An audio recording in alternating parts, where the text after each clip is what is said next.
Hey guys, welcome back to Critical African Thinkers. As you know, this is a place where we examine everything under the microscope of logic to ascertain what is most factual and logically consistent. I know it's been a minute. I haven't had a show for quite a while, but welcome back. I'm back now, and let's have a show. Let's have a conversation. Let's discuss about things that are happening. So today, I want to talk about how the Iran war is exposing Western media hypocrisy and how they use language to sanitize indefensible things, how they use language to shape narratives in favor of the West. Now, if there is anything that I agree with Donald Trump on is the fact that the Western media is biased. But I agree with him for entirely different reasons, not for the reasons that Donald Trump says. For all the things that the Western media says about Donald Trump, most of the time they are correct. They are a true reflection of who Donald Trump is. So he has no grounds to even say that the Western media is biased against him. However, when it comes to the actions of Western governments versus the actions of governments in other parts of the world, then the hypocrisy becomes very stark. It becomes very clear, and you begin to see it much more sharply. How they use language to shape narratives in a certain way. Now, this reminds me of Animal Farm, which talks about all animals are equal, but some animals are more equal than others. So in the international scene, with the rules-based order that the US set up after World War II, it seems as if the rules don't apply equally. The rules for some countries are applied in a much more stricter manner than for some other countries. Take, for example, when Russia launched its illegal war of aggression against Ukraine, the world was definitely incensed, and there were sanctions that were placed on Russia, rightfully so, because Russia is the aggrieving party. So all of the world, the Western world, they all came together to condemn Russia. They all came together, they put sanctions on Russia, they're supplying Ukraine with weapons, and so on and so forth. It was loud, it was clear, it was decisive, and it was the right thing to do. But then Israel launched an illegal attack against Iran. And what you get? Crickets. The US joined the same thing, launching an illegal attack against Iran in the middle of negotiations. And what you get from Western media? Crickets. When we're going to look at some of the headlines highlighting US actions versus Iran's actions and how they are covered. And you're going to see the stark difference between how they cover what the US does versus how they cover what Iran does. And that shows the hypocrisy that I'm talking about. But I would like to use George Orwell's piece, Politics and the English Language, to highlight what I want to say. I found this piece very interesting. I read it many years ago, and somehow it just stuck with me. And in summary, George Orwell says that language, political language, in this time and during this time is purposely vague, and they are oftentimes used to defend the indefensible. So they use language to shape narratives. For example, when Russia invaded Ukraine, he said this was a special operation. No, that's not a special operation. That's an invasion. But you have to use nice sounding words so that it doesn't seem as if you're doing something bad. So I will read that article. I'll just take some part of that article, read it, then we'll come back to the analysis that we're going to be doing today. Yes, so this is it. So this is almost the concluding part of the article. And it says, in our time, political speech and writing, things like the continuance of British rule in India, the Russian purges and deportations, the dropping of the atom bombs on Japan, can indeed be defended, but only by arguments which are too brutal for most people to face and which do not square with the professed aims of the political parties. Thus, political language has to consist largely of euphemism, question begging, and sheer cloudy vagueness. Defenseless villages are bombarded from the air, the inhabitants driven out into the countryside, the cattle machine gunned, the hut set on fire with incendiary bullets. This is called pacification. And we can see this imagery, you can see it reminiscent in what the Israelis are doing in Gaza, what they're doing in Lebanon right now. Millions of peasants are robbed of their farms and sent trudging along the roads with no more than they can carry. This is called transfer of population or rectification of frontiers. Yes, that's ethnic cleansing. It is essentially ethnic cleansing. But what would Israel call it? Defense. People are imprisoned for years without trial or shot in the back of the neck or sent to die of scurvy in Arctic lumber camps. This is called elimination of unreliable elements. Such phraseology is needed if one wants to name things without calling up mental pictures of them. Consider, for instance, some comfortable English professor defending Russian totalitarianism. He cannot say outright, I believe in killing off your opponents, when you can get good results by doing so.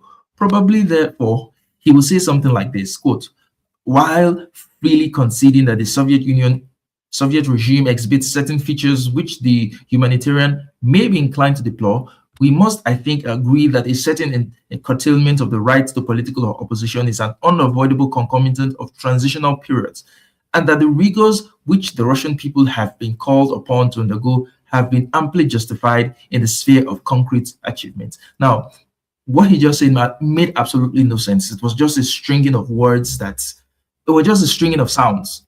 There was no coherence there. But it is purposefully vague to distract from what he's trying to tell you. Now, Owen continues. He said, the inflated style itself is a kind of euphemism, a mass of Latin words falls upon the facts like soft snow, blurring the outline and covering up all the details. The great enemy of clear language is insincerity. And this is where someone like Jordan Peterson comes to mind. Jordan Peterson is never precise in his speech. He goes around on a bender. He goes around and round and round, saying so many things that by the end of the day, you don't even know where he started from. And Orwell saw this decades ago. When there is a gap between one's real and one's declared aims, one turns as it were instinctively to long words and exhausted idioms like a cuttlefish spurting out ink. In our age, there is no such things as keeping out of politics. All issues are political issues, and politics itself is a mass of lies, evasions, folly, hatred, and schizophrenia. When the general atmosphere is bad, language must suffer. I should expect to find, this is a guess which I have not sufficient knowledge to verify, that the German, Russian, and Italian languages have all deteriorated in the last 10 or 15 years as a result of dictatorship. So, but the point I'm trying to drive at is that Orwell knew that language was going to be corrupted and language is going to be used to shape narratives in favor of certain things that are not good. In favor of certain things that are not good. So let's look at some examples of, the clear media bias in how political events are covered. If you look at the actions of Israel, just look at these headlines. Look at these headlines. This is when Israel and the US attacked Iran. And this is what they said. Reuters said, US and Israel launch, quote, preemptive attack against Iran. Preemptive. Based on what? What was the justification of this? But this is what they said. So in their opinion, Iran was certainly going to attack the US and Israel. So in order to prevent that from happening, they had to attack first. There is no indication whatsoever that Iran was going to do any of that.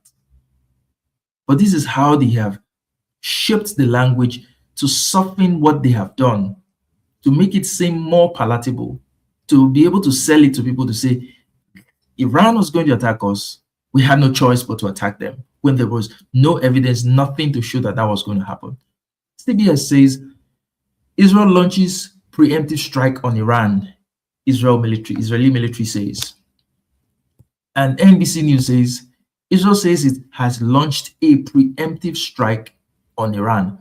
Now, just imagine for an instance that Iran did something like this. Do you think that Western media will be framing it in this light? Do you think that Western media will be saying Iran launches a preemptive strike against Israel? No, they're going to declare it as terrorism. But when terror is being done by Western governments, by the US, by Israel, it is sanitized. It is called preemptive. So everything that, the bad things that Western governments do, they are laundered through language. They clean it up so they can present it in a way that doesn't offend sensibilities, make it seem as if what they're doing is correct, what they're doing is right. And I'll give another example. Give another example to show this. Right.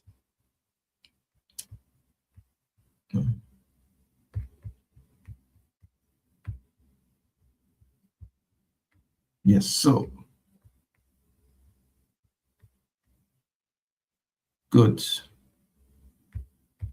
When during the burial of warmonger Lindsey Graham, Iran, obviously in the middle of the war with US, attacked US bases in the Middle East. This is how it was reported.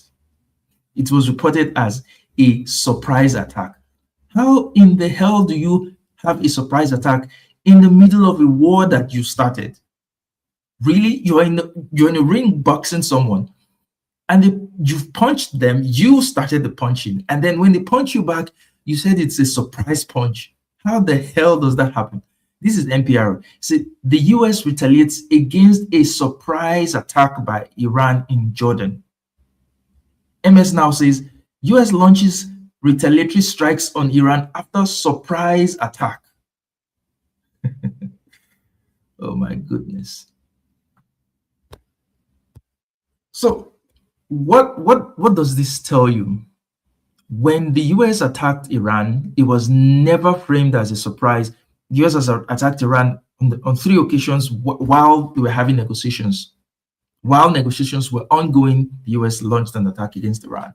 And it was never termed surprise. It was never termed, anything bad. It was always termed preemptive. That's what the media will tell you, because they are trying to shape a certain narrative. Preemptive. Now, what really sickened me was the media coverage of the murder of more than 160 Iranian schoolgirls by the US, by Donald Trump and the US military.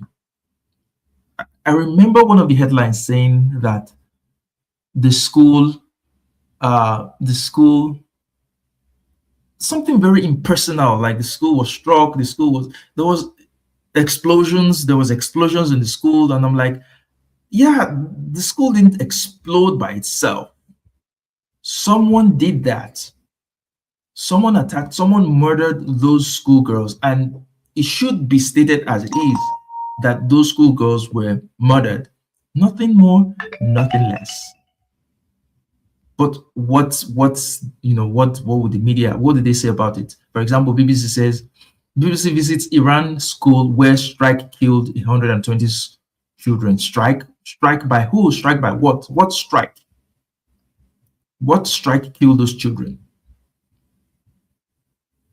If it is not clear, if it is not, if it is not shown who did these things, then there is no point. There's no point in saying that. But these things are being done very, very deliberately. And this is how it's always been. Language has been used to launder the atrocities of Western governments, to make them seem palatable, to make them seem like what they're doing is correct. But by the end of the day, these are atrocities that are being done. When these atrocities are done by non-Western governments or people, they are stated for what they are clearly, and I have no qualms with that. It is what it is. If someone has done something wrong, you state it very clearly what it is. It's just like before now, anytime a Muslim person does something terrible in the US, it's always, or in the West, it's always termed as terrorism. Anytime a Black person does something, it's gang related, it's crime, it's criminal. But when a white person shoots up a school, oh, it's mental illness. I'm like, okay.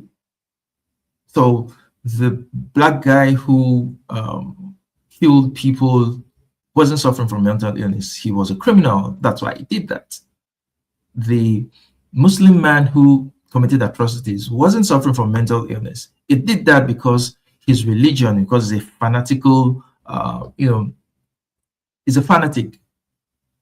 He's a religious zealot. That's why he did that. But the white kid who shoots up his school did that because he had mental health issues. Surprising. That's the pattern. That's how it's always been. The language is going to be used to sanitize things that the West wants to sanitize. And it's going to be used to demonize things that the West wants to demonize. It's the way the game has been played, is the way the game is being played, and almost certainly it's the way it's going to continue to be played. But it shows the clear double standard. It shows the clear hypocrisy, that the rules do not apply equally to everyone, that some people are above the law.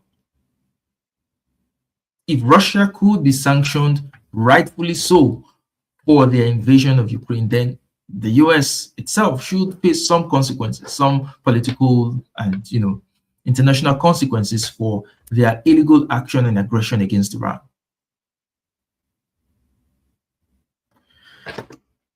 The Prime Minister of Israel was giving an interview maybe like yesterday or a few days ago, and he was saying Iran is attacking everyone in the Middle East.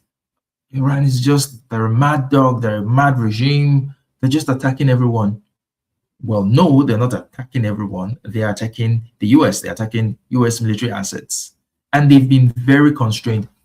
Given the level of precision that they have used in the attack so far, shows that they could do more damage if they wanted to. But they have focused largely on US assets, US bases, US military infrastructure in the Middle East. They haven't targeted civilian centers. They haven't targeted maybe one or two civilian sites as a reaction to what the US has done. The US has targeted bridges. The US has targeted schools. In the opening phase of the war, the US targeted a lot of civilian infrastructure, including prisons, including civil infrastructure, because they wanted to bring down the Iranian government. They wanted to cause it to collapse. So they had to go after civil infrastructure. Iran hasn't done any of that. And you would think that the Islamic regime, the Islamic government of Iran, you would think that they would be the one who will be acting unconstrained, unrestrained, and just hitting anything. You think that they would be the ones who are suicidal or genocidal or just want to destroy for the sake of destroying. But surprisingly, they've been much more measured. They've been much more reasonable, much more logical, tactical, much more considerate, much more restrained than the US have been. I was listening to a show today. A US general was analyzing and was saying that Iran could do much more damage than they're doing right now, that they are very constrained. They are restraining themselves. And do you know what it takes for you yourself after your top leadership has been wiped out, after your religious and political leader was murdered? And nobody calls it a murder. What was a murder was plain and simple. He wasn't in the theater of war. He wasn't in the battlefield. He was in his house, and he was murdered in his house. There was no declared war ongoing to necessitate such a strike, but it was done. If the shoe was in the other foot, what would the headlines be? What would the headlines be? Thousands and thousands and thousands of Iranian civilians have been killed since Trump launched this illegal war. Nothing is said about them. They're just casualties in war. They're just figures. They're just, the collateral damage. But this is a collateral damage that the US itself cannot bear to have. The US cannot bear to have the sort of collateral damage that it is imposing upon Iran at this point in time. So are Iranian lives less valuable than US lives? Is that what it is? Some lives much more valuable than others?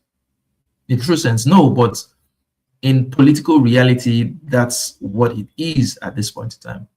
It is why when the Ukrainian, the Russian invasion of Ukraine started, you had some Western journalists saying, "Oh, this is terrible because these are blonde-eyed, blue, blonde-haired, blue-eyed Europeans being killed, not not some Africans." So, in his own opinion, war is acceptable when it's happening to brown, and in some places in Africa they can be killed and can be murdered. That's fine. But if it affects Europeans who are blonde and blue-eyed, it's inconceivable. Then it strikes closer to home, and they don't want that to happen. What is good for the goose, good for the gander. So anything that the US thinks Iran should be taking, the US should be taking it as well. And I know it's not the people of the US. I know there's a lot of opposition to what Trump is doing. It's just Trump and his madness who is responsible for all this carnage. It's Trump that's responsible for all this carnage. And he's going to be held accountable for it someday. He's not going to go scot-free. He's going to be held accountable. And all his accomplices, all those who facilitated the destruction that Trump has done, they are going to get their day. They're not going to go scot-free. They're not going to go scot-free. Anyway, that's just what I wanted to share. Hypocrisy of Western media when it comes to coverage, when it comes to the use of language, when it comes to shaping narratives in favor of the West and to the detriment of other parts of the world. Well, like, share, and subscribe, and I will see you in another live stream.